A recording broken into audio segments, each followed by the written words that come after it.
حقیقت پلس کے معزز دوستو السلام علیکم۔ قمر زمان قاہرہ کے بیٹے کی موت پر سیاسی مخالفین نے حد کر دی۔ قمر زمان قاہرہ کے بیٹے اسامہ کی موت کو پیپلز پارٹی رہنما کے لیے سبق قرار دے دیا۔ پیپلز پارٹی سینٹرل پنجاب کے صدر قمر زمان قاہرہ کے صاحبزادے اسامہ قاہرہ گزشتہ روز جی ٹی روڈ پر ٹریفک حادثے میں جاں بحق ہوئے، جس کے بعد قمر زمان قاہرہ کو تعزیتی پیغامات موصول ہونا شروع ہو گئے اور سیاسی مخالفین نے بھی ان کے جوان بیٹے کی موت پر دکھ اور ہمدردی کا اظہار کیا۔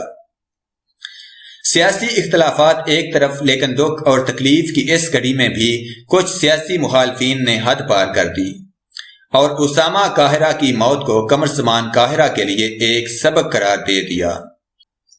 قمر زمان قاہرہ کے بیٹے کی موت پر ٹویٹر پر ایک صارف نے سنگ دلی کی تمام حدیں عبور کرتے ہوئے لکھا کہ مجھے یہ خبر سن کر کچھ اطمینان ہوا ہے۔ سچ تو یہ ہے کہ یہ لوگ اپنے بچوں کے لیے ہی قوم کا پیسہ لوٹتے ہیں اور اب ان کا بیٹا اس دنیا میں نہیں رہا۔ اللہ کرے کہ اب یہ لوگ اس سے کچھ سبق سیکھیں۔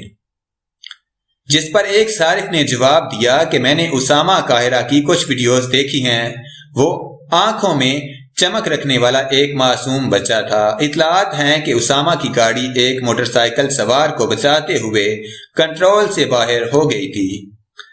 اگر اس کی گاڑی موٹر سائیکل سوار کو ٹکر مار دیتی تو ہم یہی سنتے کہ حرام کا پیسہ ہے، اور ایک سیاسی عہدیدار کے بیٹے نے موٹر سائیکل سوار کو ٹکر مار دی۔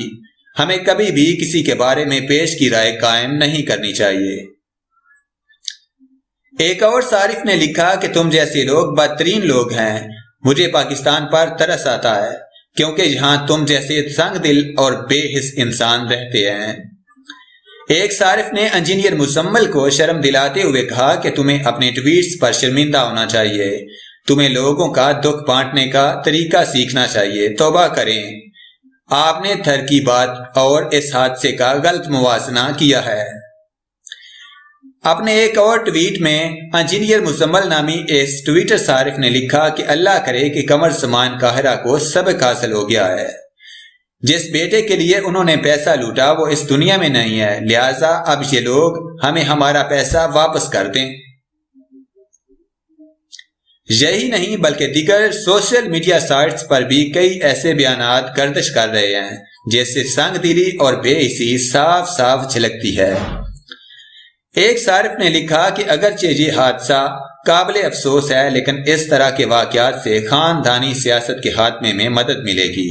سوشل میڈیا سائٹس پر کچھ لوگ ایسے کمنٹس بھی کر رہے ہیں کہ دوسروں کے بچوں کا حق مار کر کھانے والوں کے اپنے بچے مر رہے ہیں۔